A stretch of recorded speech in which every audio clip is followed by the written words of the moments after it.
Hello बच्चों, आप सभी का स्वागत है Fluenta English by Ratnesh sir. Address Ram Rajya Mor Siwan. बच्चों, आप सभी को जैसा कि पता है कि प्रत्येक सैटरडे को टेस्ट होता है। तो इस पर मंथली टेस्ट मार्च का 26 मार्च 2022 का हुआ था, जिसमें बुक और ग्रामर दोनों सेक्शन से क्वेश्चन लिए गए थे, जिसका फुल मार्क्स 50 मार्क्स था और टाइम 50 मिनट्स लिया गया था। दो सेक्शंस में क्वेश्चन डिवाइडेड थे, सेक्शन ए और सेक्शन बी। सेक्शन ए में ऑब्जेक्टिव क्वेश्चंस थे और सेक्शन बी में सब्जेक्टिव क्वेश्चंस थे। उसी का सॉल्यूशन लेकर के मैं आपके सामने हाजिर हुआ हूँ। आप देखेंगे तो बहुत ही मज़ेदार क्वेश्चंस आपको मिलेंगे, जिसे देख करके आप समझ जाएंगे कि आप कितना ज़्यादा पढ़ लिए हैं अब तक और आपको कितने क्वेश्चंस आते हैं। तो चलिए शुरू करते हैं बिना देरी किए। हमारे पास क्वेश्चंस उन क्वेश्चंस में से कुछ क्वेश्चंस का सेट है आपके सामने, जो काफ़ी इंपॉर्टेंट क्वेश्चंस हैं। चलिए देखते हैं अपने सेक्शन ए के ऑब्जेक्टिव क्वेश्चन। सारे ऑब्जेक्टिव क्वेश्चन से मैं लेकर के आया हूँ आपके लिए, जिसे आप देख करके और अंदाज़ा लगा लेंगे कि आपकी तैयारी कैसी चल रही है। तो जो पहले से लेकर 12 क्वेश्चन हैं, फर्स्ट 12 क्वेश्चन, वो सारे आपके आर्टिकल चैप्टर से लिए गए हैं। तो आप सभी ध्यान देंगे, जो हमारा फर्स्ट क्वेश्चन है, ही इज़ ऑनेस्ट। इसमें आपको क्या करना है कि ए, एन, द और नो आर्टिकल, इन चारों में से कोई एक भरना है। यानी यहाँ पे जो खाली स्थान आपको दिख रहा है, यहाँ पे आपको क्या करना है, यहाँ पे भरना है ए, एन और द में से कोई एक। ठीक है बच्चा लोग। तो चलिए, आपको जैसा कि मैंने बताया था क्लास के अंदर कि यहाँ पे अगर रूल में आप पढ़े होंगे, अगर आप पोजीशन ऑफ आर्टिकल में, पोजीशन ऑफ आर्टिकल यानी आर्टिकल का स्थान मैंने आपको बताया था क्लास के अंदर, ठीक है ना। पोजीशन ऑफ आर्टिकल में कि ई, एन और द यानी कि आर्टिकल का प्रयोग कहाँ करते हैं। तो अगर किसी वाक्य में, सुन लीजिए ध्यान से, रूल में आपको बता देता हूँ, अगर किसी वाक्य में नाउन आए तो आर्टिकल का प्रयोग उस नाउन के ठीक पहले यानी ए, एन का प्रयोग उस नाउन के पहले किया जाएगा। लेकिन यदि किसी वाक्य में एडजेक्टिव आता है, केवल एडजेक्टिव हो, तो आर्टिकल का प्रयोग नहीं किया जाता है। तो यहाँ पे केवल एडजेक्टिव आया है, ऑनेस्ट मतलब होता है ईमानदार, एडजेक्टिव है, तो इसके पहले कोई आर्टिकल नहीं लगेगा। यानी ऑप्शन नंबर डी आपका, ऑप्शन नंबर कौन सा होगा, ऑप्शन नंबर आपका डी करेक्ट हो जाएगा, नो आर्टिकल। समझ में आ गया आपको, ये ऑप्शन सही है। चलिए आगे बढ़ते हैं और देखते हैं दूसरा क्वेश्चन। दूसरा क्वेश्चन पे ध्यान देंगे। दूसरा क्वेश्चन कह रहा है माई वाइफ इज़ BA, यानी कि BA जो है, इस BA के पहले कौन सा आर्टिकल लगेगा। तो ध्यान दीजिएगा, मैंने आपको बताया था कि ए का प्रयोग कब करते हैं और एन का प्रयोग कब करते हैं।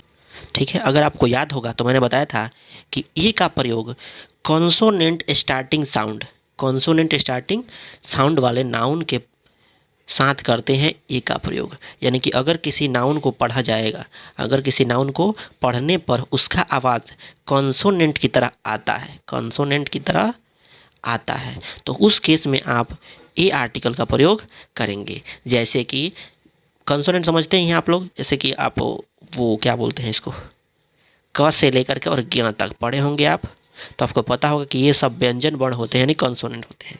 इनकी तरह अगर आवाज़ आएगा तो आप ए का प्रयोग कर लेंगे। तो इसको बोल रहे हैं बी, क्या बोल रहे हैं बी। तो बी बोलने पर क्या आ रहा है, ब आ गया। अब ये क से लेकर के ज्ञ के बीच में आता है, तो इसलिए इनके साथ हम कौन सा आर्टिकल लगा देंगे, ए आर्टिकल का प्रयोग कर लेंगे। अगर आप किए होंगे तो आपको पता होगा, आप जानते होंगे, इसके बारे में पढ़े होंगे अगर क्लास के अंदर, तो आपको जानकारी होगी इसके बारे में। चलिए, तो ये आप आंसर हो गया ए।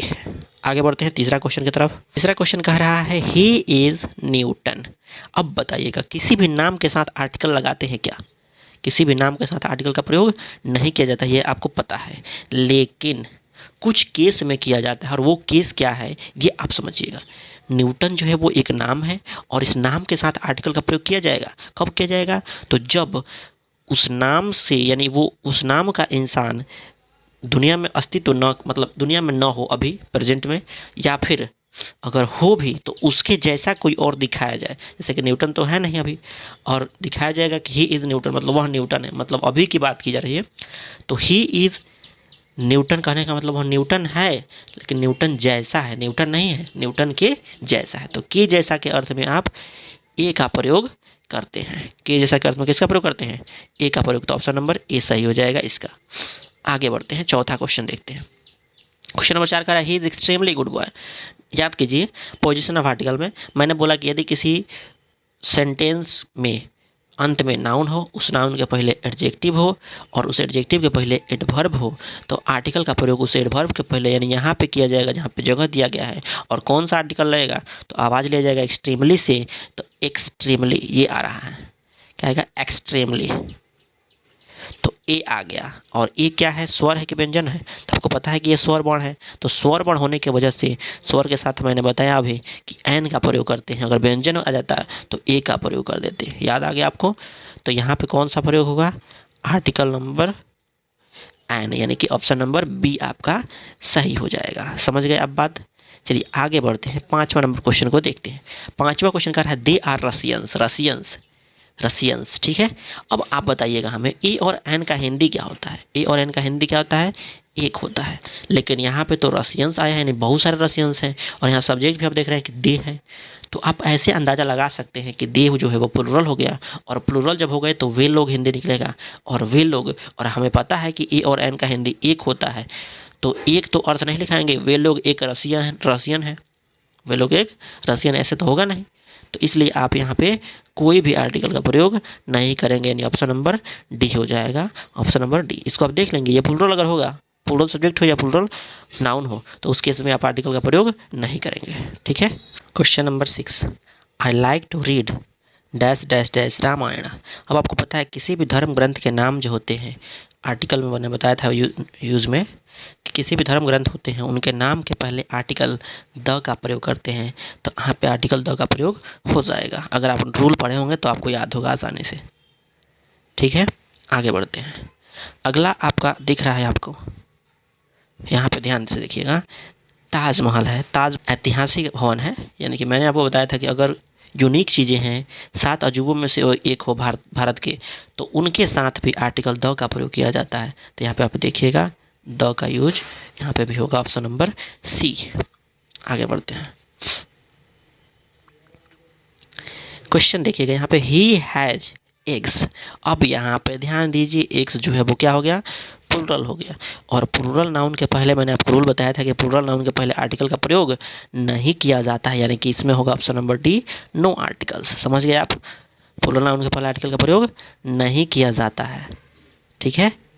यहाँ पे आइए, we use dash dash unit of light, we use dash dash unit of light, यानी यूनिट ऑफ लाइट जो है, ठीक है, इसको आप यहाँ पे देखेंगे, बोलेंगे तो यू, यानी य आ रहा है, और यह जो है वो क्या है, व्यंजन वर्ण है, और व्यंजन वर्ण के साथ आप कौन सा आर्टिकल लगाते हैं, ए का प्रयोग करते हैं। मैंने बताया था कि स्वर के साथ एन का और व्यंजन के साथ ए का, तो यहाँ पे ऑप्शन नंबर ए हो जाएगा, ठीक है। The sun sets in dash dash west, west मतलब होता है पश्चिम, और पश्चिम क्या है बाबू, पश्चिम एक दिशा है, यानी दिशा के नाम के पहले आपको मैंने बताया था कि दिशा के नाम के पहले कौन सा आर्टिकल लगता है, तो ना ही ए लगता है ना ही एन लगता है, कौन सा आर्टिकल लगता है, तो आर्टिकल द का प्रयोग किया जाता है दिशाओं के नाम के पहले। तो यहाँ पे आर्टिकल द जो है ऑप्शन नंबर सी यहाँ पे हो जाएगा। बोलिए कोई दिक्कत है, दिशाओं के नाम के पहले द का प्रयोग करते हैं। आगे बढ़ते हैं, क्वेश्चन है, आई नो हिंदी, बहुत सारे लोग इसको कन्वो बोलते हैं, प्रोनाउंसिएशन सीखिएगा आप तो आपको समझ में आएगा कि नो कब बोलेंगे, मतलब नो ही क्यों बोलेंगे। आगे देखते हैं, तो हिंदी जो है वो क्या है, एक लैंग्वेज है, भाषा है, और भाषाओं के नाम के पहले आर्टिकल लगता है क्या, नहीं लगता है। मैंने आपको बताया था कि नो यूज ऑफ आर्टिकल या फिर यूज़ ऑफ नो आर्टिकल, तो नो आर्टिकल मैंने आपको बताया था कि कब आर्टिकल का प्रयोग नहीं किया जाएगा, यानी हिंदी जो है भाषा है, इसके नाम के साथ कोई भी आर्टिकल का प्रयोग नहीं किया जाएगा, यानी ऑप्शन नंबर डी करेक्ट है। यहाँ पे यहाँ देखेंगे, what dash beautiful seen it is, ये जो है ये एक्सक्लामेटरी सेंटेंस, और एक्सक्लामेटरी सेंटेंस में अगर ऐसे सेंटेंस दिखता है एक्सक्लामेशन मार्क वाला वर्ड लगा हो, तो उसके साथ हमेशा ए और एन का प्रयोग किया जाएगा अकॉर्डिंग टू पोजीशन, क्योंकि यहाँ पर सीन जो है वो नाउन है, ब्यूटीफुल जो है वो एडजेक्टिव है, और एडजेक्टिव के पहले आर्टिकल का प्रयोग आसानी से किया जाता है। ये इंट्रोगेटिव सेंटेंस नहीं है, ये कौन सा सेंटेंस है, एक्सक्लामेटरी सेंटेंस। तो यहाँ पे आप समझ सकते हैं किसका प्रयोग करेंगे, ऑप्शन नंबर ए का प्रयोग होगा। 12 क्वेश्चन हो गए आपके आर्टिकल का। अब 13 नंबर जो क्वेश्चन है वो नाउन से रिलेटेड है। Silver is dash dash noun, silver कौन सी संज्ञा है, सिल्वर मतलब होता है चांदी, ठीक है। अब बताएंगे सिल्वर जो है वो कौन सी संज्ञा होगी, proper noun, common noun, collective noun और मटेरियल नाउन। तो आपको पता है कि प्रॉपर तो होगा नहीं, प्रॉपर किसी खास नाम को कहते हैं। कॉमन वैसी संज्ञा जिसे जाति का बोध होता है उसे जातिवाचक संज्ञा कहते हैं। कलेक्टिव नाउन समूहवाचक, समूह का बोध होता है, सिल्वर समूह का भी बोध नहीं होता है। यानी बच गया आपका मटेरियल नाउन, यानी वैसी संज्ञा जिसको हम लोग मापते और तौलते हैं, गिना नहीं जा सकता है, कैनॉट बी काउंटेड, उसे मटेरियल नाउन कहते हैं। तो ये आपका सिल्वर जो है वो कौन सा नाउन, मटेरियल नाउन, चांदी। ठीक है, ऑप्शन नंबर डी सही। 14 नंबर क्वेश्चन देखिएगा, table is dash noun, table जो है वो कौन सी संज्ञा है। तो टेबल आपको पता है कि अलग अलग प्रकार के टेबल्स होते हैं, ठीक है ना। तो टेबल जो है आपका प्रॉपर नाउन तो होगा नहीं। अगर आपको किसी खास क्वालिटी की बताई जाए तो वो प्रॉपर हो जाएगा। कलेक्टिव कब होगा, जब वो समूह में आएगा। मटेरियल कब होगा, जिसको हम लोग मापते तोलते हैं, गिन नहीं सकते। तो टेबल को गिन सकते हैं हम आसानी से, मापते तोलते नहीं है, ठीक है ना। तो वो हमारा हो जाएगा कॉमन नाउन। ठीक है, ऑप्शन नंबर बी। आगे बढ़ते हैं। Ramayan is dash dash noun, Ramayan कौन सा नाउन है। रामायण, रामायण जो है एक धर्म ग्रंथ है, किताब है, या फिर आप इंसान का नाम भी समझ सकते हैं। तो ये क्या है, खास है। खास है तो क्या कौन सा नाउन हो जाएगा, प्रॉपर नाउन। खास नाम को क्या कहते हैं, व्यक्तिवाचक संज्ञा कहते हैं। कॉमन नाउन नहीं होगा क्योंकि कॉमन की जातिवाचक होता है। कलेक्टिव समूहवाचक नहीं होगा, इसका मटेरियल नाउन नहीं होगा। समझ गए आप बात। Childhood is dash noun, childhood कौन सी संज्ञा है। चाइल्डहुड मतलब होता है बचपना। अब बचपना से किसका बोध हो रहा है, ना ही किसी खास का बोध हो रहा है, ना ही किसी जाति का बोध हो रहा है। बचपना से, बचपन अगर होता ना, बच्चा अगर होता तो उसे कॉमन नाउन समझ लेते, ठीक है ना। लेकिन यहाँ पे ना ही प्रॉपर का बोध होगा और ना ही कॉमन का बोध होगा। तो किसका बोध हो सकता है, एब्स्ट्रैक्ट नाउन, यानी वैसी संज्ञा जैसे भावना, ठीक है ना, का बोध होता है, उसे एब्स्ट्रैक्ट नाउन कहते हैं, ठीक है ना। तो यहाँ पे एब्स्ट्रैक्ट नाउन हो जाएगा चाइल्डहुड, ऑप्शन नंबर बी। अब ध्यान देंगे आप, 17 नंबर क्वेश्चन आपके सामने बहुत ही मज़ेदार तरीके से कह रहा है कि चूज द करेक्ट स्पेलिंग, यानी कि आपको अब स्पेलिंग चुनना है, सही स्पेलिंग कौन सा है। तो ध्यान देंगे आप, आपको देखना है कलर का स्पेलिंग। तो कलर का ये एक स्पेलिंग है, ये और ये 4 दिया गया ऑप्शन, इसमें से करेक्ट चुनना है। तो आप अगर आप थोड़ा भी पढ़े होंगे तो आपको पता होगा कलर का स्पेलिंग ये होता है ब्रिटिश इंग्लिश में COLOUR, अमेरिकन में आप देखे होंगे COLOR होता है, COLOR। तो हम लोग अभी ब्रिटिश ही पढ़ते हैं तो ब्रिटिश वाला ही सही करेंगे, यानी ऑप्शन नंबर ए सही होगा। आगे बढ़ते हैं, साइकोलॉजी का स्पेलिंग, साइकोलॉजी का स्पेलिंग चेक करेंगे आप, PHYCHOLOGY, PHYCHOLOGY। ऐसे स्पेलिंग आपको दिया रहेगा बोर्ड के एग्जाम में, 12th के बोर्ड में 3 से 6 नंबर का क्वेश्चन पूछेगा स्पेलिंग करेक्शन से, और आप अगर गलत मारते हैं तो आपका नंबर कटेगा। तो आप ध्यान रखेंगे साइकोलॉजी का स्पेलिंग PHYCHOLOGY, यानी कि ऑप्शन नंबर ए सही है। लिख करके नोट करके रख लेंगे आप, हर बार पूछता है एग्जाम में, हो सकता है आगे भी पूछे, ठीक है ना। ये बाकी 3 को गलत है, एक ये सही है। ध्यान देंगे, 19 नंबर क्वेश्चन है, स्पेलिंग का स्पेलिंग देखना है कि कौन सा सही है। इसमें चौथा ऑप्शन नॉन है, अगर नहीं मिलेगा तो नॉन भी आप लगा सकते हैं, कोई दिक्कत नहीं है। यहाँ पे पढ़ते हैं, स्पेलिंग ये वाला गलत है, स्पेलिंग का स्पेलिंग, ये वाला सही, ऑप्शन नंबर बी जो है वो सही दिया गया है। बाकी 3 नंबर से है, नॉन तो होगा नहीं इसमें क्योंकि दे रखा है ऑप्शन। आगे बढ़ते हैं, 20 नंबर क्वेश्चन का रहा है कि सर्कल का स्पेलिंग देखिएगा, सर्कल मतलब वृत्त वाला, ठीक है ना, सर्कल। तो सर्कल का ये तो होता नहीं है, सर्कल का ये भी नहीं होता है, ये वाला होता है, ऑप्शन नंबर सी करेक्ट है, ये वाला नहीं होता है, ठीक है ना, यानी ऑप्शन नंबर सी, 20 का ऑप्शन सी। अगर आप दिए होंगे परीक्षा और परीक्षा में शामिल होंगे तो आपको याद होगा, ठीक है ना। जो मैंने टेस्ट दिया था शनिवार को कल, उसमें आपको देखे होंगे कि कैसे कैसे क्वेश्चन आए हुए थे, काफ़ी ये सारे क्वेश्चन थे, ठीक है ना, और उसी का मैं सॉल्यूशन आपको प्रोवाइड कर रहा हूँ। चलिए देखेंगे यहाँ पे, Ravi and Shyam dash good friends. अब यहाँ पे गुड फ्रेंड्स आ गया बहुत सारे, अभी क्वेश्चन वर्ब से आ गया, ठीक है ना। इसके पीछे वाला स्पेलिंग करेक्शन था, उसके पीछे नाउन था, उसके पीछे आर्टिकल था। अब ये वर्ब से क्वेश्चन आया हुआ है, वर्ब में यहाँ पे भरना है कि कौन सा, इज होगा, एम होगा, आर होगा कि नो आर्टिकल होगा, ठीक है ना। तो यहाँ नो आर्टिकल बोल रहा है, नो मतलब इनमें से कोई नहीं होगा, नॉन ऑफ दीज, ठीक है। तो यहाँ पे आप देखेंगे रवि एंड श्याम, यहाँ पे 2 लोग हो गए यानी प्लुरल हो गए, तो इज तो लगेगा नहीं, एम तो आई के साथ लगता है, आर बच रहा है, क्या आर का यूज होगा यहाँ पे, बिल्कुल होगा। तो यहाँ पे ऑप्शन नंबर सी हो जाएगा, यानी कि आर। यहाँ पे भी आपको भरना है। It it's eaten all.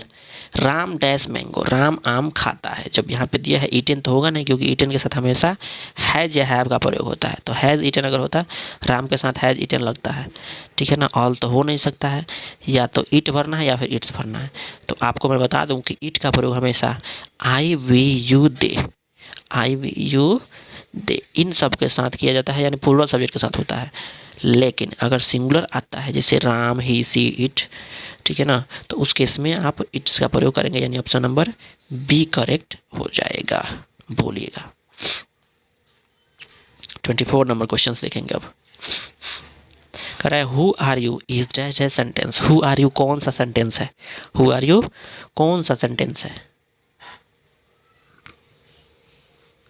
तो आपको पता होगा कि हु आर यू जो है वो क्वेश्चन वाला दिख रहा है, क्वेश्चन मार्क दिख रहा है इसमें, तो ये तो एक्सक्लामेटरी तो होगा नहीं। नाउन ऑफ दिस को अभी बाद में बात करेंगे। ऑप्टेटिव तो होगा नहीं, ये ऑप्टेटिव इच्छाबोधक वाक्य नहीं होगा, यह विसर्जनवादी वाक्य तो होगा नहीं। ये जब भी होगा तो इंट्रोगेटिव यानी प्रश्नवाचक वाक्य ही होगा, यानी ऑप्शन नंबर ए सही है इसका। अब कह रहा है आई नो यू कौन सा सेंटेंस है, आई नो यू कौन सा सेंटेंस है। तो आई नो यू यहाँ पे बहुत बढ़िया ऑप्शन दिख रहा है आपको, अफर्मेटिव सेंटेंस है भाई, बहुत अच्छा है। Affirmative sentence option number B सही है। ऑप्टेटिव ऐसे वाक्य को कहते हैं जिसे इच्छा, आशीर्वाद, श्राप या प्रार्थना का बोध होता है, उसे इच्छाबोधक वाक्य कहते हैं। 25 क्वेश्चंस के सॉल्यूशन, बाकी जो 10 क्वेश्चंस थे वो बुक के थे, इसलिए मैंने ज़रूरी नहीं समझा उसको बनाना, क्योंकि मैंने क्लासेज में उसको लिखवा चुका हूँ, बता चुका हूँ बच्चों को। और अगर आप भी चाहते हैं क्लासेज अटेंड करना तो आप आकर के ऑफलाइन में ज्वाइन कर सकते हैं, ठीक है। चलिए मिलते हैं आगे अगले क्लास के अंदर, तब तक के लिए जय हिंद।